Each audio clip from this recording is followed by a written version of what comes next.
Bonjour, chez Passionné Scientifique. Et si je te disais que ce que tu touches, ce que tu respires, est fait d'invisible, bienvenue dans le monde fascinant de la science et des technologies. Aujourd'hui, on va parler de quelque chose d'invisible, mais qui est partout autour de nous, l'atome. Que tu sois en train de manger, de respirer ou de jouer à Minecraft, tout ça, c'est fait d'atomes. Il est invisible à l'œil nu, mais compose tout ce qui t'entoure. Sans lui, rien n'existerait. Ferme les yeux. Imagine que tu zoomes sur ta main. Encore et encore. Tu passes la peau, les cellules, les molécules, et là, tu arrives à quelque chose d'invisible. Un grain de matière qu'on ne peut pas voir, ni sentir, ni toucher. Ce grain, c'est un atome. Tout, absolument tout ce qui existe dans l'univers est fait d'atomes. Ton corps, ton téléphone, l'air que tu respires, la nourriture que tu manges, même la lumière que tu vois est influencée par eux. Et pourtant, on ne les voit jamais. Ils sont des milliards, autour de toi, en ce moment même. Mais comment une chose aussi minuscule peut-elle être aussi importante? Un atome, c'est comme une brique microscopique. En les assemblant, on construit tout ce qui nous entoure. Il existe un peu plus de 100 types d'atomes différents, qu'on appelle les éléments chimiques. Tu les as peut-être vus dans ce tableau bizarre qu'on affiche en cours, le tableau périodique. Par exemple, l'hydrogène est l'atome le plus simple. Le carbone, lui, est à la base de la vie.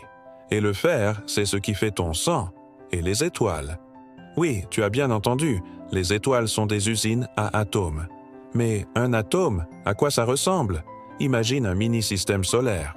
Au centre, un noyau avec des protons, positifs, et des neutrons, neutres. Et autour, des électrons, négatifs, qui tournent à toute vitesse. C'est un modèle simple, mais il fonctionne bien pour comprendre. Et surtout, ce qu'il faut retenir, c'est que l'atome est presque entièrement vide. Oui, tu es fait à 99% de vide. Alors, pourquoi s'y intéresser?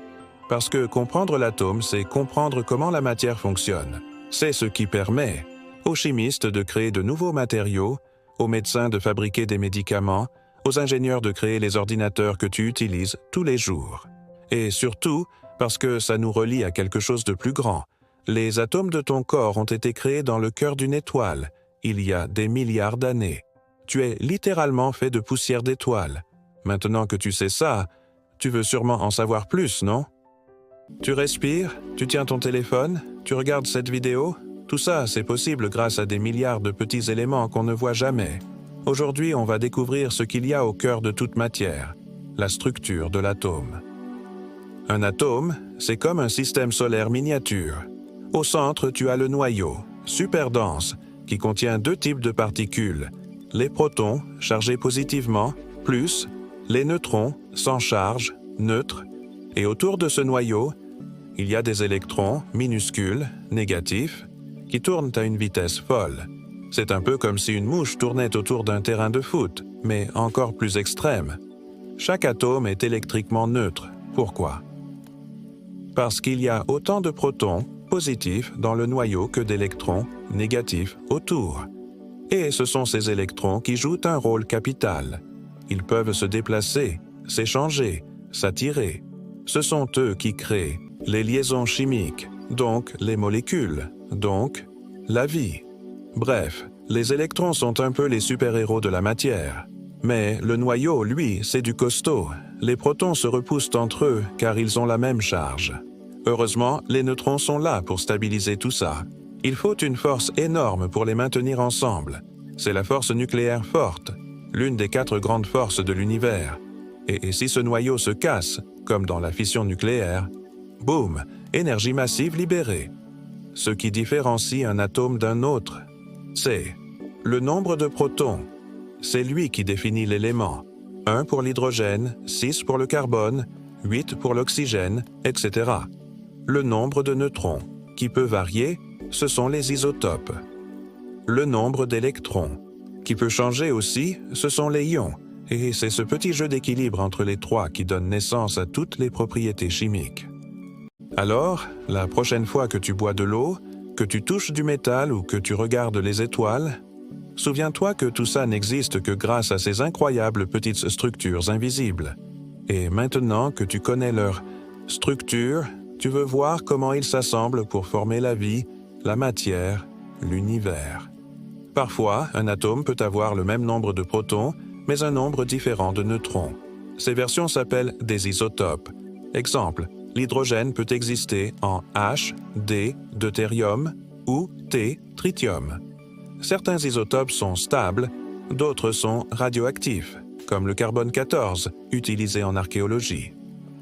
Les premiers atomes sont apparus quelques minutes après le Big Bang, surtout de l'hydrogène et de l'hélium. Les atomes plus lourds comme l'oxygène, le fer ou l'or se sont formés dans les étoiles par fusion nucléaire. Tu es littéralement fait de poussière d'étoiles.